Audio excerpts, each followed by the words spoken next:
Warning, cheaters may contain adult themes and strong language. Parents are cautioned that this program may not be suitable for children.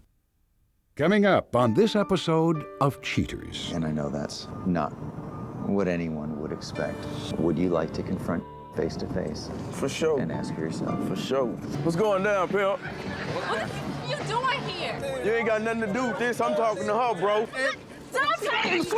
From Cheaters surveillance cameras, you are about to view actual true stories filmed live, documenting the pain of a spouse or lover caused by infidelity. This program is both dedicated to the faithful and presented to the false-hearted to encourage their renewal of temperance and virtue. You can feel in your heart when something's not right. No other woman has made me feel the way she does. I'm lost. I feel like I'm by myself. I just can't take the lies. I know this is upsetting. He met the same young lady. I have to know the truth. I knew he was a dog, and I'm gonna get him. Let's make this happen. Get eyes on the suspect. Jason, whoa. Yeah! This is what I think about your music. You're a whore. Oh, you gotta tell me. Man, get the camera out of my face. Get away from me. I swear to God, I'll jump. That feels like not how this is supposed to work. Just tell me why. Just remember, I got it on camera. I'm sorry. I've ruined everything. I'm sorry. Real reality television is brought to you by Cheaters Detective Agency's Private Eyes on Cheaters. Hello, I'm Joey Greco. Welcome to another episode of Cheaters. Please meet Lamont Brood, a sincere young gentleman puzzled by his girlfriend's constant change in attitude. Hoping to end the vicious cycle, Lamont asks cheaters to check things out. Lamont Brood, age 28. A shipping clerk worried that his girlfriend takes advantage of his easygoing nature. The thing that really gets me is probably when she's going out and not home, because when she's out, she's, spending something. You can't go out nowhere and not spend no kind of money. And if she do have some, she should be contributing to the house. When I asked her, okay, what are you doing or what's going on or how you getting the funds or whatever, it's constantly, why you want to know or what I got to tell you for. It's like after she done lost her job, I picked the laziest female in America. She don't, like I say, she used to cook. She don't come home and cook no more. I'm like, I just worked a 12-hour shift. I can't get no pancakes, no chicken, what? One time she said she got it from her mama or whatever, a couple dollars or whatever. And for some reason, me and her mama was talking the other day, and it popped up. She like, I asked her, I'm like, well, she came and got some money from you the other day. She told me, and such and such, such and such. She say, that girl, I ain't seen that girl in 2 weeks, and I ain't talked to her because she was mad at her for not coming over there and helping her go shopping for her granny. When she come home, I just don't feel her no more. She's not like, she's just a ghost sometimes.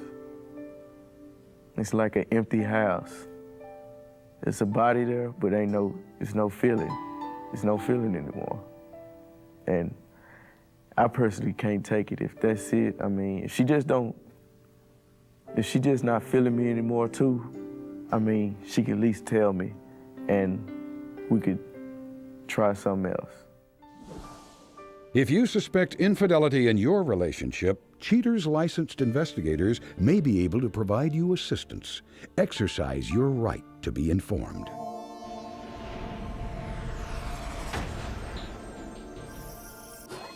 Suspect's identity withheld, age 30.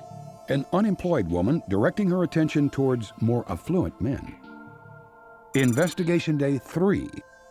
Cheaters mobile units spot the suspect's vehicle driving erratically moments after leaving Lamont's residence. Upon arrival at the city's posh uptown sector, the suspect, whose identity is withheld, exits her vehicle and walks toward a nearby park bench. Almost immediately, she falls into the arms of an unknown man. A few hugs later, the suspect and company take off to light up the night. After a short drive, the duo visits a local jazz club known for attracting young lovers. Quite some time passes before the suspect and the new man in her life decide to call it a night. But before leaving, the young man takes control by planting an unexpected kiss on his fair maiden. Temporarily satisfied, the suspect's companion gallantly closes the passenger door and leaves the scene. Investigation Day 7. With the helpful assistance of Cheater's intelligence, active mobile units track down the suspect's immediate location. Cautiously following behind, Cheater's PIs remain vigilant in discerning her primary destination. After dropping by a local bar, the suspect promptly meets with her companion, now identified as Devious Furlong. The suspect and companion Furlong decide on a change of scenery and head for another nightclub. Before entering the establishment, companion Furlong cracks a joke, prompting his date to giggle uncontrollably. With the wee hours of the morning approaching, the suspect and companion Furlong finally leave the club. Back at the bar, where the pair met earlier in the evening, the two say their respectable goodbyes and part ways for the evening. Investigation Day 10. Formulating a tactical dragnet, Cheater's agents sniff out the suspect's whereabouts.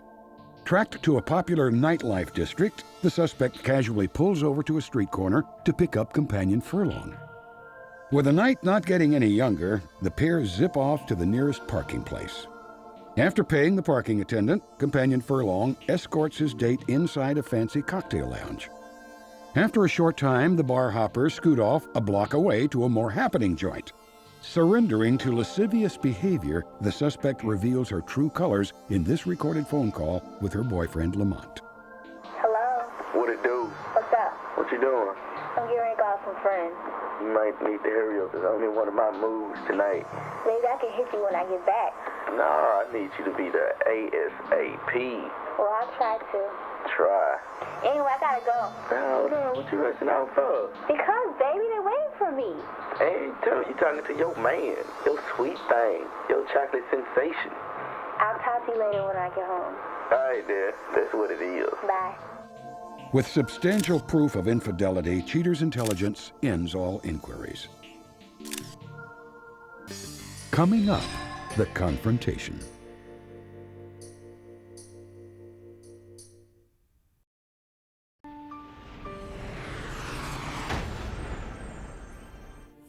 After validating the suspect's breach of decency, Cheaters notifies Lamont about her unacceptable conduct. Keeping the faith, Lamont uses the power of positive thinking to overcome his fears. Lamont, thanks for being here tonight. I know that the last few months have been very difficult for you regarding your relationship with... Yeah.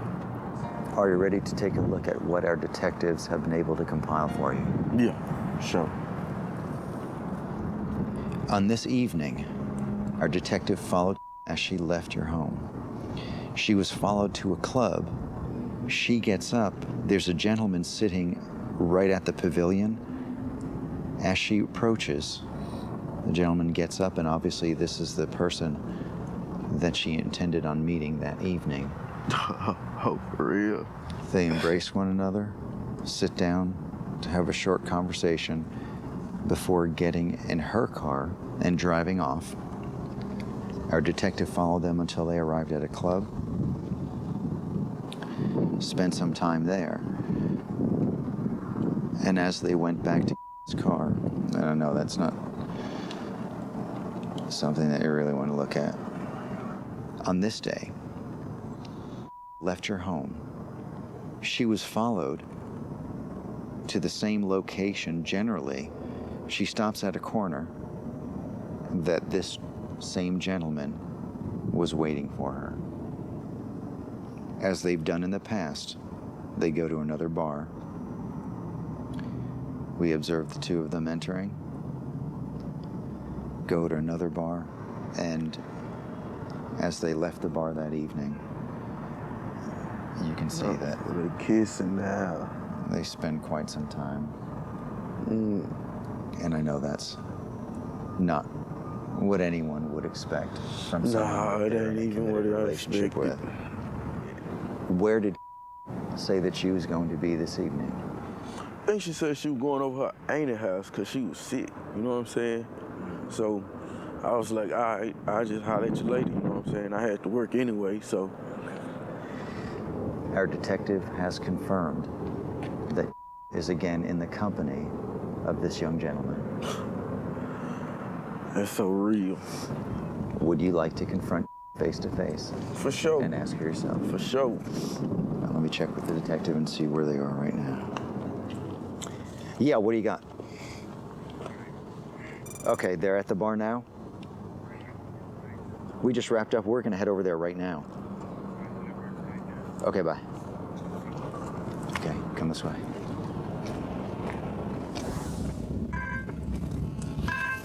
Oh, here's the detective now. Yeah, we're almost to your location. They're sitting next to a fire. Their back is to the stairwell, so we'll be able to move in a little bit closer probably before they see us. All right, here we are, pull up. All right, right here, okay, you stay with me. Okay, come here. Come here. First landing. David, get in front of them. Okay, they're upstairs, there's a fireplace up there, we're gonna look for the fire. They're sitting with their backs to the stairwell. They're right there. What's going on, Pimp? Say, Pimp, don't put your hand on. Oh, you know what I'm talking about? Don't put your hand on me, though. You ain't got nothing to do with this, huh?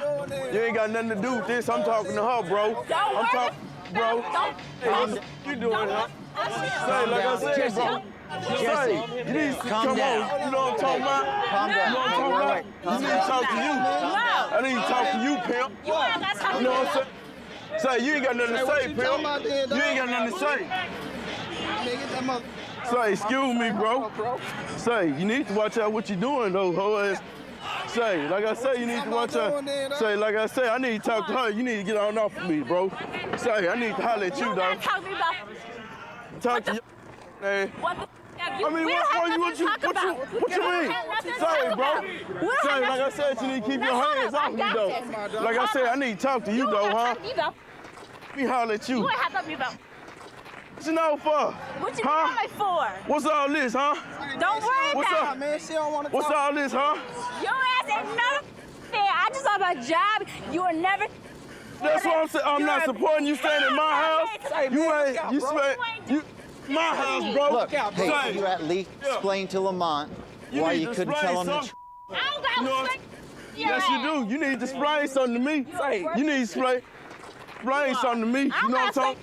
to you. Yeah, yes, you do. No, I don't. What you mean you ain't got nothing to do? Say, bro. Say, like I say, bro, you ain't. Say, bro. I told you better keep your hands off me, young cat. You know what I'm saying? I just lost my job. You never there for me. Yeah, I ain't there for you, but you still staying in my house. Abusive towards me. How am I abusive to you? I'm tired of your ass. You tired of me? Yes. Guy, what you mean, how you tired of me? Huh? Coming up next, the conclusion.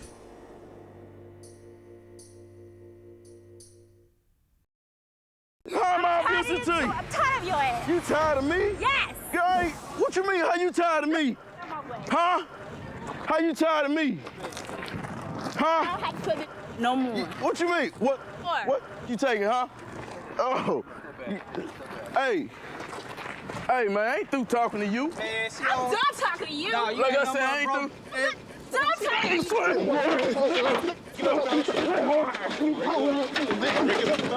you. Break it up.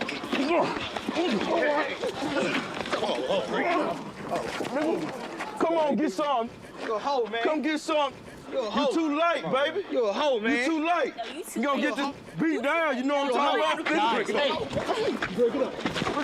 Break it up. I'm ready for this. Break it up. Hey, my back's ready. You know what I'm talking about? Come on. Come on. Get your song. You lightweight. Pull. Y'all ain't ready? You all right? Yeah, straight. All right, look. Hey, I need you to calm down, okay? Say, man. Gotta get that out of my face, man. She didn't want to talk. There's not too much you can do. Y'all staying right there then. You can calm down because there's only so much that you can do. You know what I'm talking about? Hey, it's cool, pimp. It's cool. It's cool. I ain't worried about her. Let him go. She deserves lower class. That's why she ain't got no car. She driving that car. Come on. I'm straight, so. All right, let's go. Come on, let's put you in here. Man. Did she have any explanation for you? She didn't say nothing, just what I'm doing there, and still ain't getting no answers. But, you know, I don't need no answers, right? I mean, you know, those 8, 9 months, you know, I guess they was just, you know, wasn't nothing. It's out of my life, you know what I'm saying? So, therefore, I don't have to deal with it no more. I don't have to deal with it no more, so I'm gonna move on.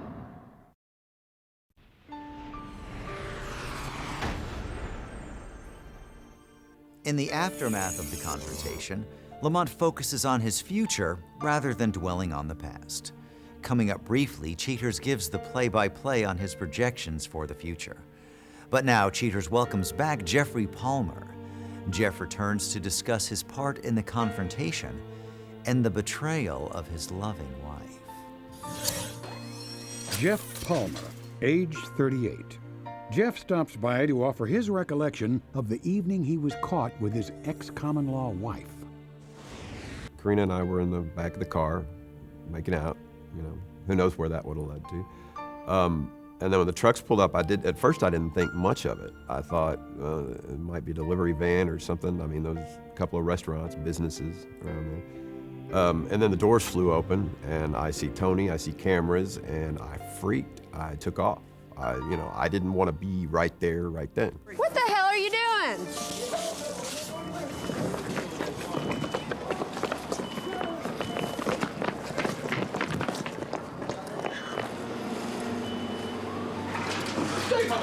Hey, this is an emergency.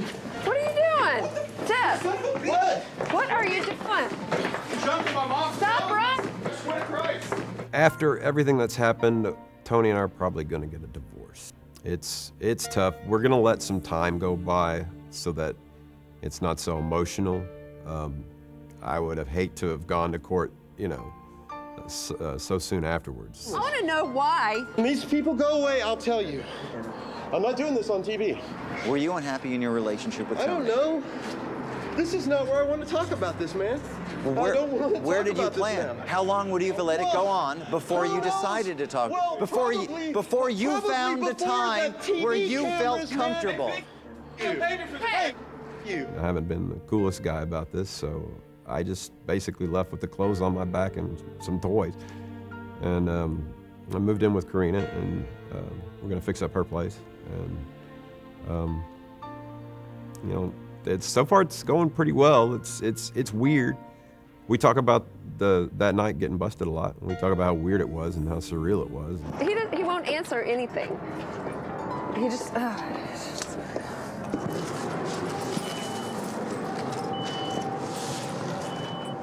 Well, that's what I needed to know. I am so. After the way he just acted, there's not much hope there.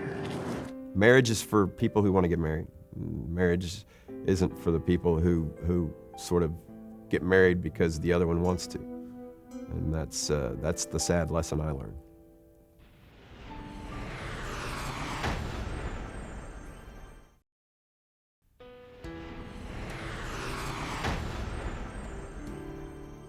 The evening of the confrontation, Lamont Brood spent several hours packing up all of the suspect's belongings.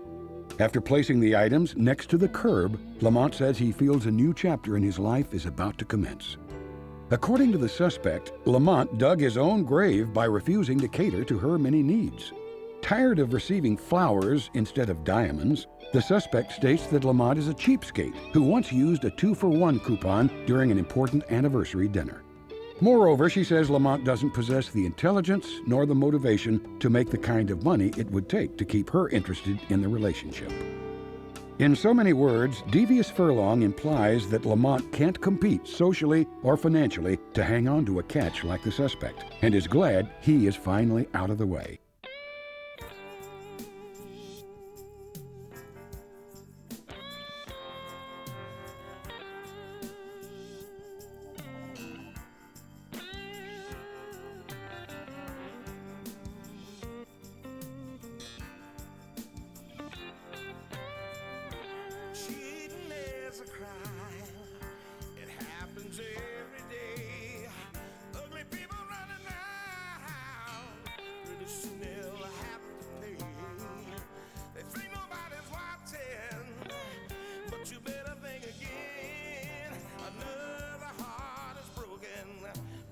Now remember, if you don't get your programming from Goldstein's, why, we'll both lose money.